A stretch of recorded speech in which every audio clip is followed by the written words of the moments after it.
इस संसार में जहर भी होता है और अमृत भी होता है। दोनों का ही खाद है, दोनों का ही भंडार है। अभी आप पर निर्भर करता है, आप मतलब मैं भी, यानी हम पर निर्भर करता है हम किसको चयन करते हैं, अमृत को या जहर को। चाहे जाने अनजाने में आप जिसको भी चयन करते हैं, उसका जो भी परिणाम आएगा उसको आपको भुगतना पड़ेगा। अगर आप सब कुछ जानकर अमृत को चयन करते हैं तो जीवन में चार चांद लग जाएगा। लेकिन वहीं पर अगर आप जहर को अपने लिए चयन कर लेते हैं तो जीवन दुर्भाग्य बन जाएगा। सही नहीं कह रहा हूँ बंधुगण? वास्तव में जीवन और कुछ नहीं, हमारे चयनों का परिणाम ही जीवन है, हमारे निर्णय का परिणाम ही जीवन है। अगर हम उचित निर्णय लेंगे तो निस्संदेह हमारे मन अनुसार परिणाम आएगा। हाँ, कभी कभी ऐसा हो सकता है कि एक दो में चूक हो जाए, लेकिन क्योंकि हमारे अनुसार हमारे मुताबिक लगभग हर कार्य हो रहा है, तो इसी कारण थोड़ा बहुत जीवन में संघर्ष घट जाता है और जीवन सुखमय हो जाता है ना।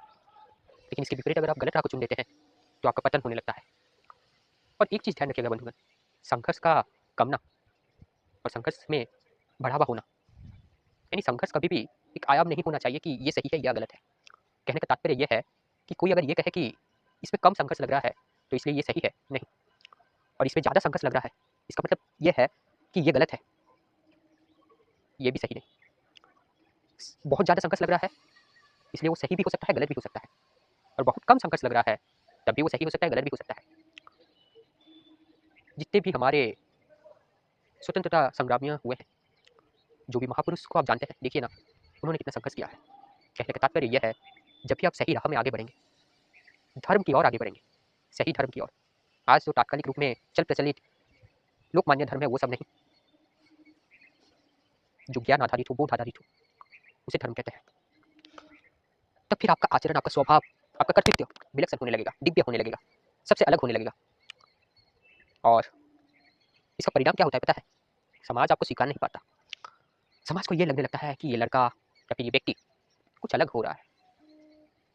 क्या इसका दिमाग तो सही है? इसके दिमाग में कुछ तकलीफ नहीं हुआ है तो इसको हॉस्पिटल में भर्ती कर देना चाहिए, एक साइकोलॉजिस्ट को दिखा देना चाहिए, है ना। और ऐसे बहुत सारे कारण हो सकते हैं, सिर्फ यही हो गए ये नहीं, ऐसे भी हो सकते हैं कि बहुत सारे लोग ये कहेंगे कि जो बड़े इंसान होते हैं वो जो कह रहे हैं वो सही होता है, तो तू फिर मतलब आप उनको किस अधिकार से उनका प्रश्न का उनके मुंह पर उत्तर दे रहा है? आपको किसने अधिकार दिया कि जो नियम चली आ रही थी, जो प्रथा चली आ रही थी, उसको खंडन करने के लिए? तो क्या इसका मतलब वो सब सही हो गया? नहीं। भले ही आयु कम हो, यानी जीवन का रेखा घट जाए, लेकिन सदैव सत्य की राह में रहना, धर्म की राह में रहना, विवेकपूर्वक जीवन जीना है।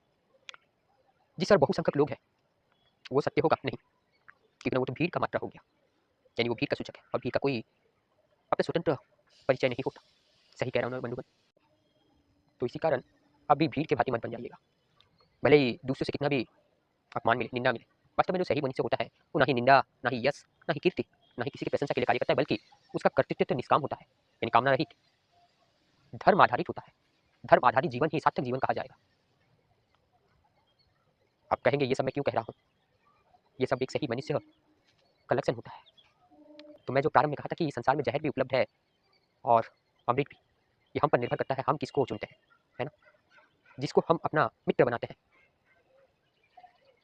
उसी तरह हमारा जीवन होगा।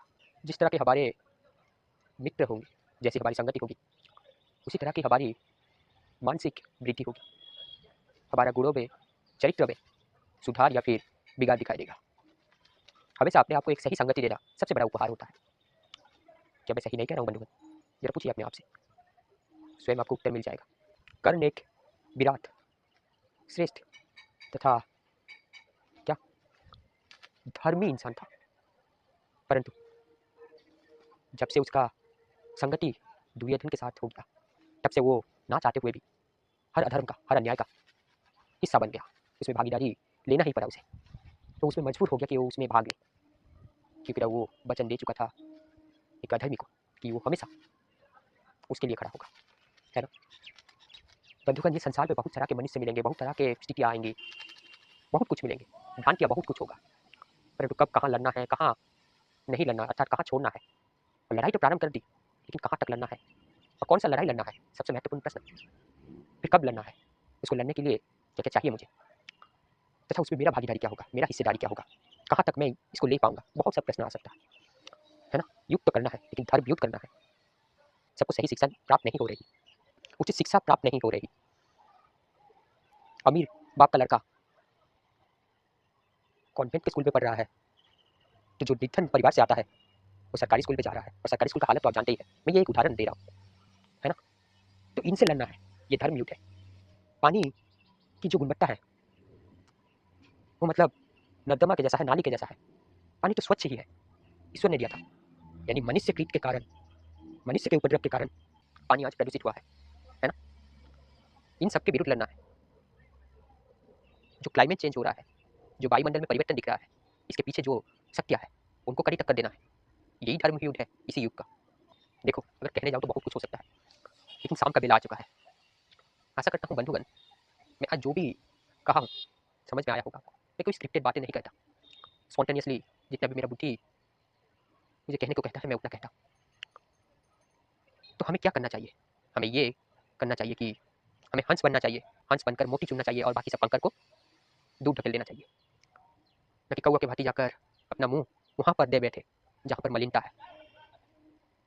कौवा बनना पसंद करेंगे या फिर हंस? और हंस हर जगह नहीं दिखते, हर समय नहीं दिखते, इसीलिए तो माता सरस्वती के वाहन है। लेकिन कौवा हर सन दिखते हैं, हर जगह दिखते हैं, है ना। क्या सही नहीं कह रहा हूँ दोस्तों? जैसा आपका चयन होगा वैसा ही आपका भविष्य होगा। और सिर्फ चयन नहीं, उस चयन के ऊपर आपने कैसे कार्य किया है, आपका कर्म कैसा है, पुरुषार्थ कैसा है, पराक्रम कैसा है ना, कितना परिश्रम क्या है। मान लो मैंने बहुत अच्छा निर्णय ले लिया, बहुत अच्छा सोच रखा है, परंतु ये सिर्फ सोचने तक ही सीमित रहा। जब उसको एग्जीक्यूशन करने का समय आया, यानी उसको कार्य रूप में परिणत करने का समय आया, यानी उसको कार्य रूप में ढालने का समय आया, उस समय में आलसी हो गया, सोता रहा या फिर परिश्रम नहीं किया, सिर्फ सोचता रहा कि मेरा निर्णय कितना अच्छा है, मैं कितना अच्छा सोच लेता हूँ, परंतु उसको सही रूप में ढाल ही नहीं पाया धरातल में, तो फिर आपका कुछ भी प्रगति नहीं होगा। आप पहले जहाँ पर थे कुछ समय बाद भी वहीं पर ही रहेंगे। वो सोच, वो विचार, वो दृष्टिकोण सिर्फ एक गार्बेज के रूप में कार्य करेगा, जो सिर्फ कूड़ादान में ही जाएगा। वहीं पर अगर आप परिश्रम बहुत ज़्यादा किए, पराक्रम बहुत दिखाए उस कार्य में, पुरुषार्थ बहुत किए, परंतु जो सोच था, जो विचार था, अधर्म युक्त था, अन्याय युक्त था, समाज के लिए हितकारक नहीं था, यानी आपका चयन ही सही नहीं था, तभी आप उचित परिणाम नहीं पाएंगे। हाँ, भले ही थोड़ा बहुत मनचाहा सुख मिल जा सके, लाभ मिल जा सके, लेकिन अगर आप लंबी समय की अवधि में देखेंगे सुख नहीं देगा, क्योंकि अधर्म के राह पर अर्जित धन कभी भी हितकारक नहीं होता किसी के लिए। यहीं पर आप अगर अच्छा सोच भी रखते हैं, अच्छा विचार भी रखते हैं, उसके साथ अच्छा पुरुषार्थ, अच्छा पराक्रम करते हैं, यानी परिश्रम करते हैं, यानी इन दोनों का जब मिश्रण होता है तभी जाकर भविष्य अच्छा होगा। आपका आज का वर्तमान कल का निर्णय, कल का चयन के कारण है, और कल का भविष्य आज का वर्तमान में किया गया कार्य और निर्णय तथा चयन के कारण होगा। इसीलिए बंधुगण, हर मुहूर्त निर्णय का समय होता है, चयन का समय होता है, ये करूँ या ना करूँ, है ना। कुछ भी चीज़ यहाँ पर निःशुल्क प्राप्त नहीं होता, सबके लिए कुछ ना कुछ लगता है। हाँ, उसका मूल्य अलग अलग माध्यम से लिया जा सकता है। सफलता का मूल्य आपके पसीना, आपके परिश्रम से लिया जाता है ना। कैसा ही नहीं कह रहा हूँ बंधुगण। आशा करता हूँ इसी बात से हर कोई एक सहमत होगा। तो बंधुगण, ऐसे तो बहुत सारे बातें, ढेर सारे बातें हैं जो किया जा सकता है, परंतु मुझे भी समय की आवश्यकता है, समय का प्रबंधन करना है विभिन्न तरह के कार्य के लिए।